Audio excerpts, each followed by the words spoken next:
ya. Baiklah, di sini saya akan membahas video mengenai kasus sengketa prestasi pembiayaan di akad murabahah di lembaga keuangan syariah. Jadi adapun contoh kasusnya seperti ini, seorang nasabah mengajukan pembiayaan murabahah kepada lembaga keuangan syariah untuk membeli sebuah rumah.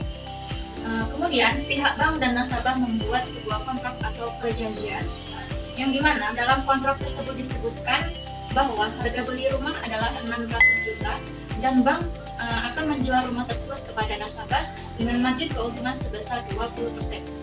Jadi nasabah harus membayar kepada pihak bank itu sebesar 720 juta dengan melakukan pembayaran secara angsuran atau cicilan sebesar 55 juta per bulan selama 10 tahun.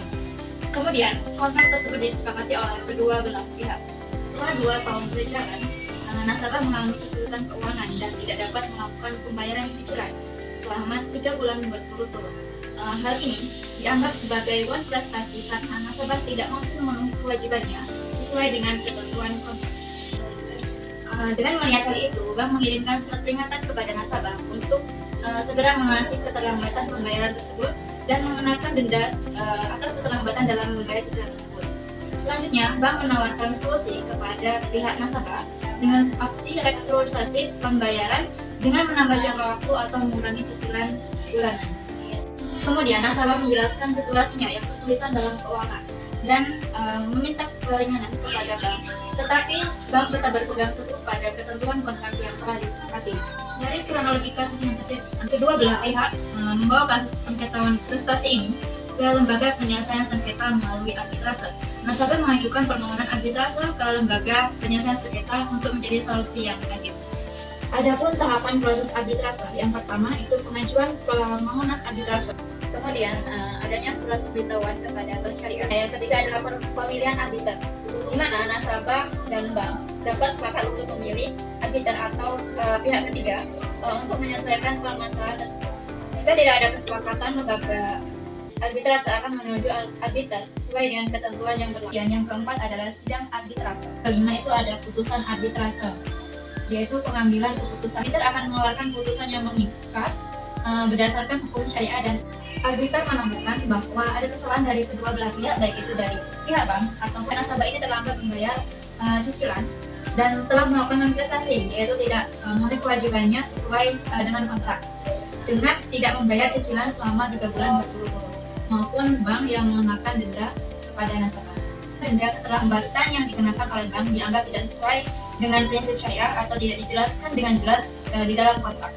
Kemudian denda keterlambatan dihapuskan dan nasabah hanya diwajibkan untuk melunasi pembayaran atau membayar tunggakan cicilan yang tertunggak. Setelah putusan diambil, kedua belah pihak sepakat atas putusan arbiter. Selanjutnya, saya akan membahas landasan teori mengenai kasus yang saya angkat tadi. Yang pertama adalah pengertian dari bank syariah. Apa sih itu bank syariah?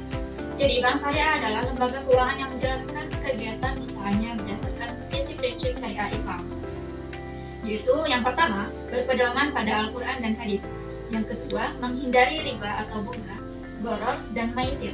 Yang ketiga, menempatkan nasabah sebagai pemilik dana, sedangkan bank sebagai pengelola dana.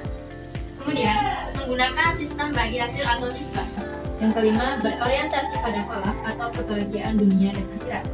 Selanjutnya ada fungsi utama bank syariah. Yang pertama, itu menghimpun dana dari masyarakat dalam bentuk tabungan, giro, dan deposito berdasarkan prinsip akad wadiah atau titipan dan mudharabah atau bagi hasil.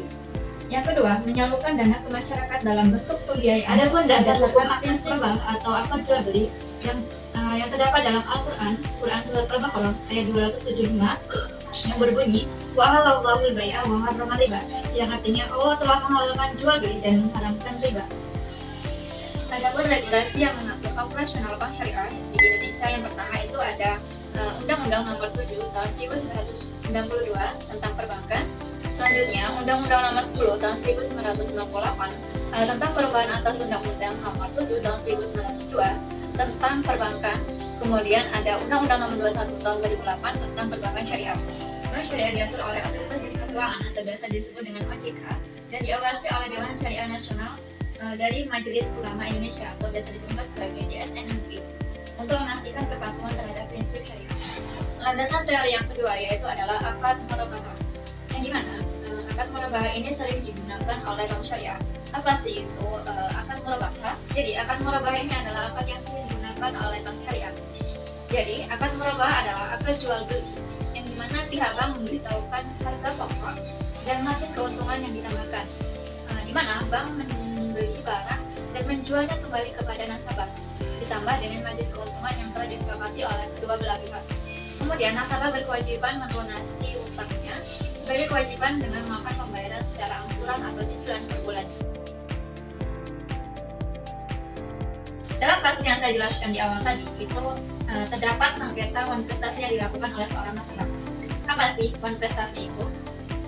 Sebelum kita membahas apa itu wan prestasi, kita perlu tahu dalam suatu kejadian itu ada namanya prestasi. Prestasi sendiri adalah isi perjanjian atau kontrak tersebut, yaitu dengan kata lain merupakan kewajiban yang harus dipenuhi oleh debitur dan setiap perjanjian atau perikatan. Lalu apa itu wan prestasi? Jika prestasi adalah isi dari perjanjian atau kontrak, maka wan prestasi merupakan sebaliknya dari prestasi. Artinya wan prestasi adalah ketidakmampuan salah satu pihak atau debitur yang tidak mampu memenuhi kewajibannya sesuai dengan isi perjanjian atau kontrak. Dalam konteks murabahah, wan prestasi dapat berupa keterlambatan pembayaran yang dilakukan oleh nasabah. Wan prestasi ini biasanya disebut dengan ingkar janji. Apa sih penyebab dari wan prestasi tersebut bisa terjadi? Yang pertama, ada akad yang tidak jelas. Yang kedua, adanya ketidakjelasan dalam isi perjanjian. Yang ketiga, adanya unsur penipuan. Yang keempat, tidak adanya komitmen dari salah satu pihak. Adapun analisis dalam kasus sengketa tersebut, yang pertama itu adalah akad yang digunakan. Nah, dalam kasus ini, akad yang digunakan untuk bertransaksi adalah akad murabahah atau akad jual beli dengan keuntungan. Di mana pihak bank sudah memberikan transparansi kepada nasabah terkait harga belinya kepada supplier itu berapa dan harga jualnya kepada nasabah itu berapa, serta keuntungan yang diperoleh bank itu berapa. Jadi pihak bank membeli rumah dan menjualnya kembali kepada nasabah dengan margin keuntungan yang telah disepakati. Analisis yang kedua yaitu implementasi prinsip-prinsip syariah. Yang pertama, tidak ada unsur riba. Nah, dalam kasus ini menurut saya menggunakan transaksi dengan akad murabahah atau akad jual beli dengan keuntungan yang digunakan itu tidak melibatkan bunga atau riba, sehingga sesuai dengan prinsip-prinsip syariah yaitu melarang riba. Bank syariah mengambil keuntungan itu bukan dari riba tapi dari keuntungan penjualan produk. Yang kedua, tidak adanya unsur gharar atau ketidakjelasan. Menurut saya dalam transaksi ini juga tidak ada unsur gharar dalam akad yang digunakan, tetapi adanya ketidakjelasan dalam isi perjanjian atau kontrak yang dimana pihak bank mengenakan denda kepada nasabah yang terlambat membayar cicilan yang tidak tercantum di dalam isi perjanjian. Prinsip yang ketiga yaitu tidak adanya unsur manajer atau spekulasi atau perjudian. Jelas dalam transaksi ini, dalam kasus ini tidak adanya unsur perjudian atau unsur manajer. Yang keempat yaitu rela sama rela, yang dimana dalam transaksi ini pihak bank dan nasabah sudah saling rela dengan dibuktikannya terjadinya suatu akad. Analisis yang ketiga yaitu cara penyelesaian sengketa yang digunakan. Analisis saya terhadap sengketa ini bahwasanya pihak bank itu ketika nasabah tidak mampu melunasi pembayaran atau ingkar janji dan pihak bank memberikan surat peringatan kepada nasabah dan pihak bank memberikan solusi kepada nasabah untuk melakukan restrukturisasi pembayaran agar nasabah melunasi utang, tetapi nasabah tetap tidak bisa atau tidak mampu melunasi utangnya. Kemudian masalah ini belum juga terselesaikan dan pihak bank membawa sengketa ini ke lembaga alternatif penyelesaian sengketa yaitu di lembaga arbitrase.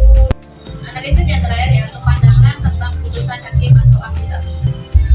Yang pertama adalah keadilan, di mana hakim atau arbiter sudah memberikan putusan yang adil, mempertimbangkan keadaan keuangan nasabah. Mungkin sekian video kali ini, semoga bisa menambah pengetahuan dan wawasan kita semua. Wassalamualaikum warahmatullahi wabarakatuh.